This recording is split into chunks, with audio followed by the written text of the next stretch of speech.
Good morning, folks. It's your old buddy Ward here. Wanted to tell you another story. I wanted to tell you one you care about. I kind of decided what I was going to tell you today before I looked down at my shirt. We had a cool night last night. I put a sweatshirt on. It's my same kind of crazy sweatshirt. Same kind of crazy. This is like three stories, so you'll just have to bear with me.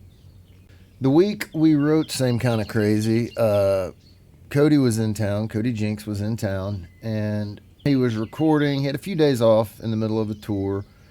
He was recording. We were going to try to write. Maybe. Who knows? Back then, we were both drinking all the time. But also, Jamie Johnson was doing a fundraiser. Spoiler alert, I'm going to drop a lot of names in this one, and I'm sorry, but it is, all the names get dropped because Jamie Johnson knows everybody. Like, he knows everybody. I know a few people. I know Jamie Johnson a little. Anyway, moving fairly straight along. So Cody's in town, and we go to this fundraiser, and it's like Brent Cobb was there. I remember Brent because me and Brent and Cody and this guy named Buddy Cannon, who's a record producer, and his wife were standing there. And at the time, I was like going through a divorce with my kid's mom, and Buddy's wife was chewing me out. I mean, she wasn't really chewing me out. She was just telling me I needed to go back to, and I should have, but I didn't. And sorry, Billy Cannon, I maybe should have listened to you. But anyway, she was chewing me out in front of Buddy and Cody and Brent, and I just kind of had my head down. I looked up, Buddy was gone. And Cody and Brent were just sitting there with their heads down too. I go in and Buddy's standing there, and I was like, "Where'd you go?" And he said, "Man, I had to get the fuck out of there, or I had to get the hell out of there, one or the other." As we're standing there, this old white-haired guy, like he wasn't that old, but he was pretty white-haired. He walked by, and there were two white-haired guys there that night. One of them was John Daly, and one of them was Ron White.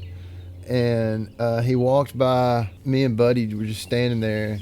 And Buddy knows Ron, and Buddy said, "Hey, Ron, how you doing?" And Ron goes, "I feel like 1,000 pesos, cash." And kept walking. And that was pretty funny.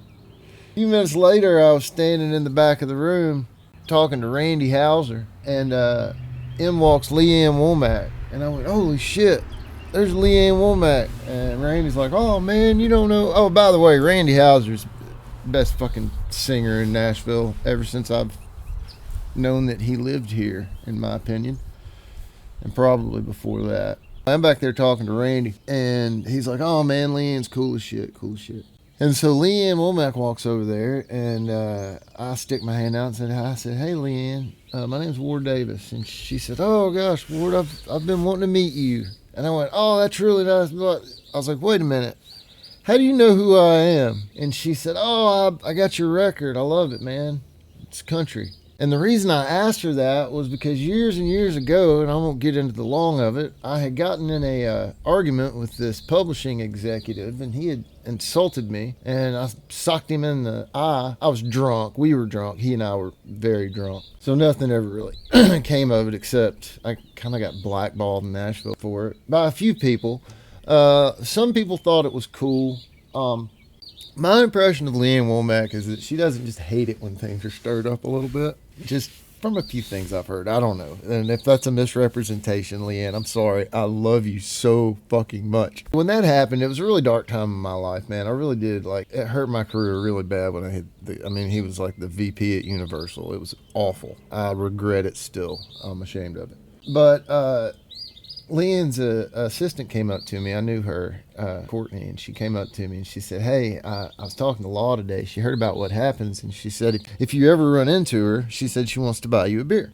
So go introduce yourself." And I said, "Okay." But I never ran into her until that moment. And you're talking about something that had happened 12 years before, and I'd never seen Leanne out anywhere. And so when I said, "How do you know who I am?" and she said, "Oh, I got your record, blah, blah, blah," that meant so much because I thought she wanted me to meet me because I'd punched that guy. So I commenced to telling her the story, and she and I and Randy are having us a big old like belly laugh. Like she was just crying laughing. It was so much. Oh God, she's so wonderful, y'all. Leanne Womack's so wonderful. Protect Leanne Womack at all costs. Anyway, so I'm shivering because my feet are cold. It's chilly still. I'm glad I got this authentic same kind of crazy as me sweatshirt to keep me warm. So anyway, like this night is just really magical. It ends with me and Cody and my friend Melanie Cannon and a few other people on the on John Daly's bus, and John Daly mixing us drinks. So at some point, and there's a video of us singing. It's the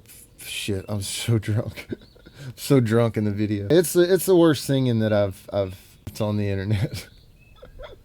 But we got really, really drunk, and at some point, my body said, "Hey, Ward, guess what? You can't do this anymore, man. And furthermore, that of which you have done is about to expel." I snuck off the bus, and I went out to puking in the alleyway, and I was so drunk, I got it in my beard. My beard was like down to there back then. And so I had it in my beard, and I didn't have anything to wipe it. I didn't want to wipe it on my clothes, so I took my boot off, and I pulled my sock off, and I wiped the out of my beard.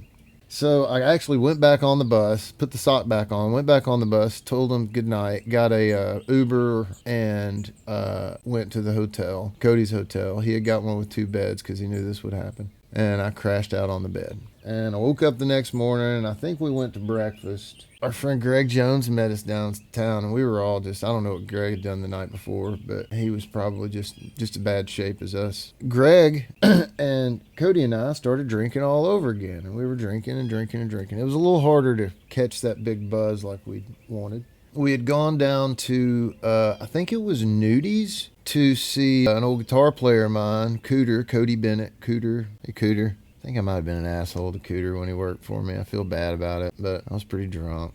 I'll text him. Anyway, me and Greg and Cody are sitting there at the bar, and I realized, like, that day was the first day that the 3 of us had all 3 gone out drinking together. They were my 2 best friends in the world, and we'd never had that exchange. And I leaned back on my bar stool, and pardon my French, but I said, "You motherfuckers know why I love you so much." And I don't know which one of them said why, but I said, because y'all the same kind of crazy as me. And I smiled, and we all leaned back up. Greg leaned over and goes, "Hey, man, we ought to write that. Same kind of crazy as me." And I thought, ain't bad. So I leaned over to Cody and I said, "Hey, Cody, Greg says we ought to write same kind of crazy as me." And Cody said, "Cool." And I leaned back over to Greg and I said, "Hey, Greg." Cody said, "Cool."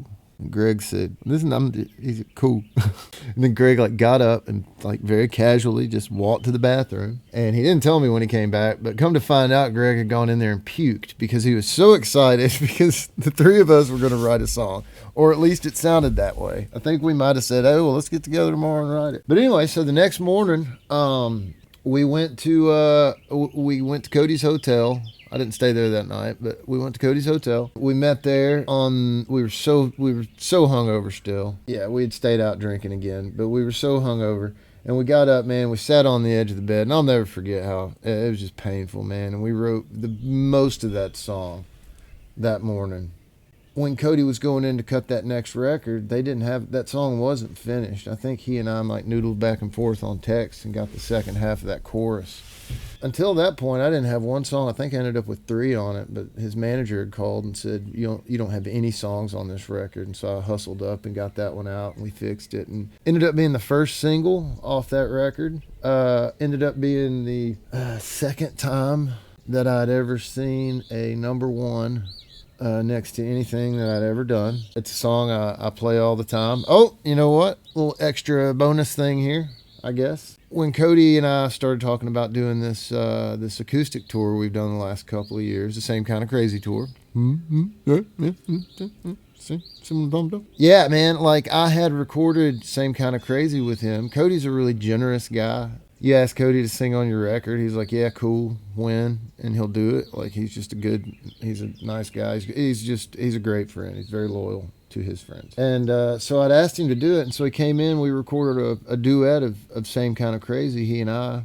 And I was going to release it, but at the time, I think Tennessee Jet had a duet with Cody that had come out, and maybe Paul Coffin. I can't remember, but it was a couple that were within 4 or 5 months of one another, and I didn't want to step on those guys, and plus it was just it was one of those songs man, this is not going to be as big as the original. It's more of a vanity thing, or just a fodder for my album. It's good for the algorithm, honestly. Have Cody on a record, because then it But anyway, so when we were talking about doing the tour, I said, hey, let's call it Same Kind of Crazy Tour. That just kind of has a ring to it. I was talking to Cody's booking agent one day, and he said, man, I wish we had something to do that we could release and coincide with Same Kind of Crazy Tour. And I was like, ha, ha, ha, ha. Because I already had it recorded and mixed and ready to go, and we just proved it and went out the door. And that would be the duet of Cody and I, Same Kind of Crazy, which you can download anywhere. I don't know, or stream anywhere. I don't know. I still say download because of the gray hair. Anyway, well, so there's your story there. Bleep your name out right there. Again, I don't want anybody to know that I'm saying, but I want them to try to guess what your name is. Who's doing this? Who's doing the editing and the things that you do? So anyway, cheers, everybody. Hope you stuck some of that out. Let's have a call later. It's fine. I just want to talk about a few ideas I think that I have that are really good. I want my voice heard. I want things to be copacetic. Is that the word? No? I don't know.